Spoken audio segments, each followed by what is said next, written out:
Hello friends, कैसे हैं आप सब। उम्मीद करता हूँ सब ठीक होंगे। आज की इस वीडियो में मैं आपको बताने वाला हूँ कि जैसे कभी हमको पेपर दिला का डिज़ाइन बनाना होता है 3D में, तो कई बार दिक्कत आती है कि हमें पूरे पे पैटर्न पे डिज़ाइन पे मशीन रन करनी होती है। मान लीजिए हमने एक मोल्डिंग बना रखी है, एक मोल्डिंग का डिज़ाइन हमको इसमें इनग्रेव करना है 3D में। तो आप मोल्डिंग देख ही रहे होंगे किस तरह से मैंने बना रखी है। किले का 3D डोर मुझे बनाना है। इसका साइज मैंने ले रखा है 78 बाई 27 इंचज में। ठीक है। अभी सबसे पहले तो हम क्या करते हैं, कोई भी मॉडल को 3D का टूल पाथ करने के लिए हम उसको में करते हैं। सबसे पहला स्टेप, कोई भी आपने एक मॉडल तैयार कर रखा हो, अगर कोई मॉडल बनवाना है या कुछ करना है तो मैं टेलीग्राम का लिंक आपको वीडियो को डिस्क्रिप्शन में दे दूंगा। आप वहां से जाकर मेरा चैनल ज्वाइन कर सकते हैं और जो भी रिक्वायरमेंट है अपने आप डाल सकते हैं। ठीक है, बहुत ही रिजनेबल प्राइस में। तो आइए चलिए मैं बताता हूँ आपको इसका। जैसे कि मान लीजिए पूरे डोर पे मशीन रन ना करके जितने में हमने ये मोल्डिंग बनाई है उतने में हमारी मशीनें वर्क करे, तो उसमें क्या करना होगा, जो भी आपकी रिलीफ फाइल है आपको साइज फाइल लेनी है और उसमें ला के पेस्ट कर देनी है। पेस्ट करने के बाद में अगर आपकी फाइल की साइड में ये बाउंड्री बनी हुई है, एक वेक्टर बना हुआ है, वेक्टर लाइन जैसे बनी है यहाँ पर भी बनी है, देखिए यहाँ पर भी बनी है, यहाँ पर भी बनी है, और इन साइड में नहीं है। अभी हम क्या करेंगे, अगर इन तीनों को सिलेक्ट करके अगर हम टूल बनाएंगे तो इसके पूरे अंदर में मशीन रन करेगी। लेकिन हमको क्या करना है कि वो हमको पूरे में रन नहीं करनी है मशीन, हमको सिर्फ उतने एरिया में काम करना है जितने में मोल्डिंग है। तो मोल्डिंग हमारी लगभग 50 इंच में, हम वो 50 में हमने लगभग बना रखी है। अगर यहाँ से इसको मेजर करते हैं तो ये लगभग, यहाँ से मेजर किया तो लगभग 50 ये 52 ही है, 50 ही है। मैंने जो बनाई है 50 बनाई है। तो आप क्या करेंगे, इस तरह की अगर बाउंड्री आ रही है आपके यहाँ पर, मतलब जो कि आउटसाइड में लाइन बनी है, तब तो क्या करना होगा, तीनों हमारे पास 3 मोल्ड हैं, 1 2 3। तीनों मोल्ड को क्या करेंगे, हम यहाँ ऑफ साइड वेक्टर पे जाएंगे और 50 ऑफ साइड दे देंगे इन साइड में। ठीक है, ये देखिए अब अंदर भी हमारी एक लाइन बन गई है और एक बाहर भी लाइन बन गई है। अब ये दोनों तरफ हमारी लाइन आ चुकी है। ठीक है, अगर आपके केस में दोनों साइड किसी में भी लाइन नहीं आ रही है तो मैं इसको डिलीट कर देता हूँ, आपको करके भी दिखा देता हूँ एक बार। या तो आप हैंड मैनुअली ड्रॉ कर लीजिए, यहाँ से जैसे कि पोली लाइन लेके यहाँ से वेक्टर लाइन ड्रॉ कर लेते हैं, इस तरह से ऐसे ड्रॉ कर लीजिए। अगर आपको ड्रॉ नहीं करनी आती या नहीं कर पा रहे हैं या कोई दिक्कत है या ज्यादा घना डिजाइन है, टाइम बहुत लग जाएगा, तो उस केस में आप क्या करेंगे, उस केस में आपको करना यह है, इस तरह से हमने फाइल पेस्ट कर लिया और यहाँ पर देखेंगे क्रिएट बाउंड्री फॉर्म रिलीफ, इस पर हम क्लिक करेंगे और जो सेटिंग इसकी दे रखी है हम उसको एज इट इज वैसे ही रखेंगे। बस यहाँ पर स्मूथ पे अगर आपका टिक नहीं है तो उसको स्मूथ टिक कर देंगे और क्रिएट बाउंड्री पर क्लिक करेंगे। तो यहाँ पर थोड़ा टाइम ले रहा है। यहाँ पर टाइम लेने के बाद में देखेंगे यहाँ पर जो है हमारी बाउंड्री वो आउटसाइड में क्रिएट हो चुकी है, बराबर है। अगर हम इसको देखते हैं तो ये बीच हमारा वैसे ये उभरा हुआ जहां पर है ये दिखा रहा है। अगर इस तरह से हम बाउंड्री बनाते हैं तो ये पूरे का लेगा, लेकिन हमको क्या करना है, सिर्फ और सिर्फ इतने में करना है। तो मैंने अभी जैसा बताया था आपको क्या करना है, यहाँ से ऑफ साइड लेना है जितने का आपका मोल्ड है। मेरा 50 है तो मैंने 50 ले लिया, इसको ऑफ साइड कर दिया, बराबर है। उसके बाद में आपको जैसे कि आप सभी टूल पाथ बनाते हैं नॉर्मली वैसे ही आपको बनाना भी है। अब हमें सबसे पहले इसकी डेप्थ करनी सेट कर लेनी है। स्केल हाइट हमको लेनी है इसकी 12 mm कर देते हैं, या 18 या 16 जो भी आपको रखनी है। मेरे केस में मैंने 12 रखनी है, तो यहाँ 12 डाल के अप्लाई कर देंगे। यहाँ पर हमारी देखेंगे जेड रिलीफ स्केल हाइट जो है वो 12 हो गई है, इसको क्लोज कर देंगे। ठीक है, यहाँ पर भी देखिए 12 आ गया है। अब क्या करते हैं, हमको टूल पाथ बनाना है। तो टूल पाथ बनाने के लिए सबसे पहले हम टूल पाथ में जाएंगे और यहाँ से सिलेक्ट करेंगे हम 3D टूल पाथ और मशीन रिलीफ में हम चले जाएंगे। ठीक है, अगर कोई डाउट हो तो आप कमेंट कर सकते हैं।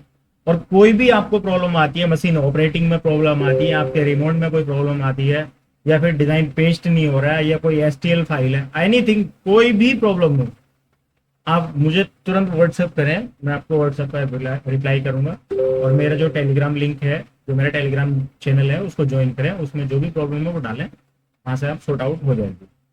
ठीक है, तो यहाँ से सबसे पहले ये हमारा मशीन रिलीफ खुल चुका है 3D का। तो हम सबसे पहले इनको सिलेक्ट कर लेंगे, हम जो इनसाइड आउटसाइड वेक्टर बनाए हमने मोल्ड के वो सिलेक्ट कर लेंगे। सिलेक्ट करने के बाद में सबसे पहले हम क्या करेंगे, यहाँ पर जो वॉल लेयर लिखा है यहाँ पर जाएंगे, हम इसको करेंगे सिलेक्ट वेक्टर। ये जो है हमारी पिंक लाइन, ये हमारे वेक्टर हो गए, हमने इनको सिलेक्ट कर लिया। और इन वेक्टर के इनसाइड हमको डिजाइन करना है, ना कि आउटसाइड। आउटसाइड केस में क्या होगा, आपके इस साइड टूल बार बनेगा और इस साइड बनेगा, यहाँ रहेंगे। इन साइड में क्या होगा, दोनों के इनर ये पॉइंट आ जाएगा, यहाँ पर आपका टूल बार क्रिएट हो जाएगा। तो ये तो वो बात हो गई वेक्टर सिलेक्शन की। उसके बाद में आते हैं फंक्शनिंग ऑप्शन में।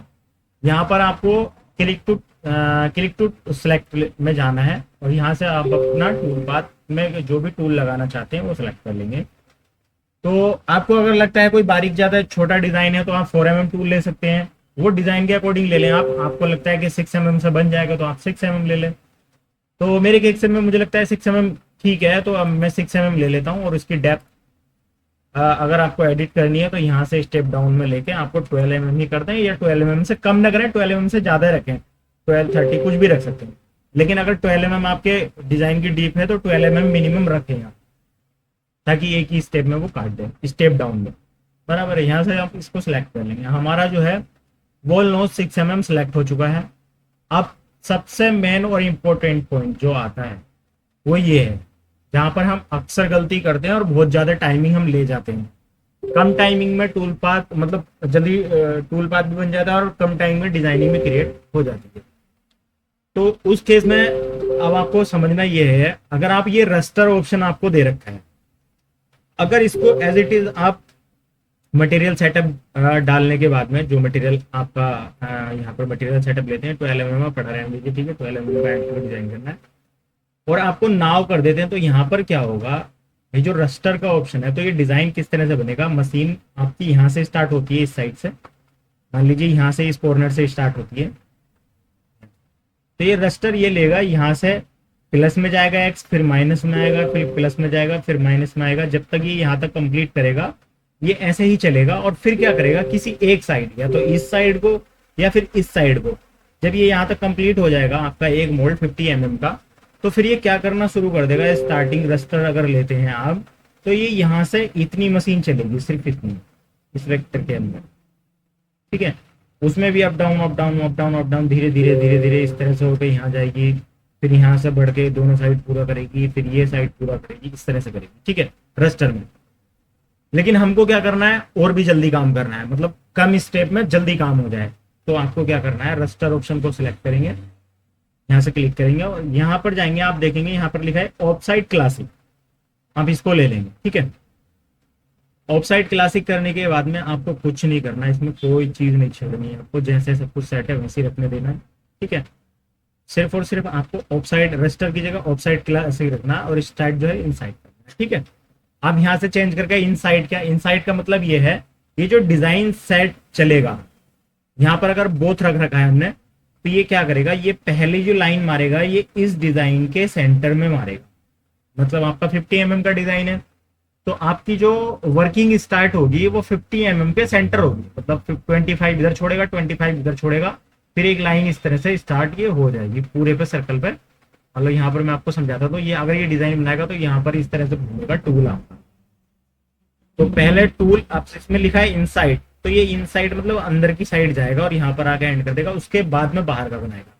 और आपको अगर चेंज करना है तो यहाँ से चेंज कर सकते हैं, पहले आउटसाइड जाएगा फिर इनसाइड। मेरे केस में मैं इनसाइड पहले रख रहा हूँ, आउटसाइड बाद में बनाना है, ठीक है। तो इससे कई सारे प्रॉफिट है। अगर आपका बड़ा डिजाइन है तो जहां आपकी मशीन चल रही है वहां पर आप क्लैंप लगा सकते हो, कुछ भी कर सकते हो, मतलब एनीवे बहुत मतलब प्रॉफिट तो है। और अब ये मैंने आपको बता दिया, ये आपको जो डायरेक्शन इसमें डली है वो आपको वैल्यू उसको वही रहने देना है, मटेरियल आपको सेटअप कर देना और नाउ पे आपको क्लिक करना। अब ये थोड़ा सा यहाँ पर टाइम लेगा, देखो ये टाइमिंग डिपेंड करता है आपके सिस्टम पे और आपकी डिटेलिंग पे। देखो ये किस तरह से टूल पाथ बन रहा है, ये जिस तरह बन रहा है उसी तरह आपकी मशीन वर्क करेगी,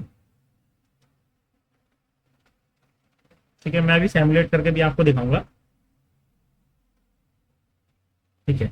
ये जो है आपका टूल पाथ क्रिएट हो चुका है, इसको हम हटा देते हैं। अब आप समझ गए होंगे, अगर आप टूल पाथ बनाते थे तो कभी भी आप बनाया होगा किसी भी डोर का, तो ये जो टूल पाथ का बनता है, जो उसका रेड एरिया बन जाता है, वो सारे को कवर कर लेता है। अब इसमें क्या किया, जहां जहां मशीन चलेगी इसने वहां वहां कवर किया। ठीक है, जिस डायरेक्शन में मशीन चलेगी देखो, इसने उस डायरेक्शन में उसको ले लिया है। ठीक है, यहाँ से टूल पाथ हमारा क्रिएट हो गया। अब हमको क्या करना है, सेव करना चाहते हैं डायरेक्ट सेव कर लें, लेकिन सबसे बेस्ट तरीका ये है कि आप उसको सेमुलेट जरूर कर लें। तो हम जो है, अगर आपको सेमुलेट स्लो मोशन में देखना है कि किस डायरेक्शन में चलेगी या किधर से किधर जाना है, तो सेमुलेट फॉर कंट्रोल बार करेंगे। जैसे मैं आपको करके दिखा देता हूँ, थोड़ा फास्ट मोशन में रखेंगे और यहाँ से कंट्रोल बार खुल जाएगा, तो इसको यहाँ से प्ले कर देंगे। अब ये देखिए यहाँ पर ये दिखा देगा किस तरह से आपका मशीन चल रहा है। इस तरह से आपकी मशीन चलेगी। देखिए, ये इसने पहले बना दिया ऊपर, और यह भी इनसाइड बना। ठीक है, ये पूरा मोल्ड कंप्लीट कर दिया। ये देखिए, ये यहाँ पर कंप्लीट हो गया। मैं इसको रोक देता हूँ, तो मैं आपको दिखा भी देता हूँ। देखिए रिजल्ट देखिए इसका, कितनी बेहतरीन तरीके से मोल्डिंग निकल कर आ रही है। ठीक है, मशीन चलाने से पहले सेमुलेट करके जरूर देख लें, ताकि कोई प्रॉब्लम अगर है तो उसको आप फाइंड आउट कर सकें, वरना फिर दिक्कत होती है बाद में। यहाँ पर सारी डिटेल हमको पहले ही देखने मिल जाती है कि कहाँ कोई दिक्कत तो नहीं। ठीक है, ये तो हो गया। ये अगर आपको फास्ट, जैसे मैंने अभी प्ले करके देखा, और आपको जल्दी से देखना फास्ट में, तो ये करके देखिए। से आप सेमुलेट टूल पाथ करके फास्ट में भी देख सकते हैं। ठीक है, किसी भी एंगल से आप देख सकते हैं। पर हमारा ये रेडी हो गया। ठीक है, तो फिर हम अपना टूल पाथ यहाँ से सेव कर लेंगे। जिस भी डायरेक्शन में, जिस भी उस पर आपको सेव करना है, वो यहाँ पर देख लेंगे कहाँ पर आपको सेव करना है। मुझे डेस्कटॉप पे करना है, यहाँ टूल पर डाल देगा और आपको सेव कर लेना है। ठीक है, ये तो हो गया सेव का ऑप्शन। अगर आपको फिर भी अगर कोई प्रॉब्लम आती है टूल पाथ बनाने में, तो मुझे कमेंट करें, मैं आपकी कमेंट का तुरंत रिप्लाई करूंगा। और टेलीग्राम का चैनल का जो लिंक है, मैं वो डिस्क्रिप्शन में डाल दूंगा। ठीक है, कोई भी प्रॉब्लम हो तो मुझे कमेंट करके बताएं, मैं आपकी प्रॉब्लम का सॉर्ट आउट तुरंत करूँ। ठीक है, थैंक यू।